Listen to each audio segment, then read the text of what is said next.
ইসরায়েলের কঠোর অবরোধের কারণে গাজায় হাজার হাজার রোগী মৃত্যু বা স্থায়ী অক্ষমতার ঝুঁকিতে আছেন বলে সতর্ক করেছেন গাজার স্বাস্থ্য মন্ত্রণালয়ের মহাপরিচালক। তিনি জানান, গাজায় ওষুধ ও চিকিৎসা সরঞ্জামের ব্যাপক সংকট চলছে।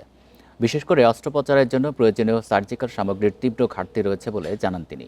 ইসরায়েলি কর্তৃপক্ষ জরুরি চিকিৎসা সরঞ্জাম ঢুকতে বাধা দেওয়ায় গুরুতর রোগীদের চিকিৎসা দিতে পারছেন না তারা।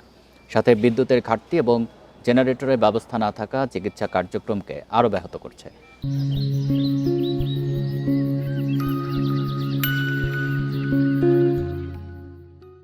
দুই বছরের বেশি সময় ধরে চলা ইসরায়েলি আগ্রাসনে ক্ষতিগ্রস্ত হয়েছে গাজার ৩৪টি হাসপাতাল। নিহত হয়েছে প্রায় ১,৭০০ জনের বেশি স্বাস্থ্যকর্মী।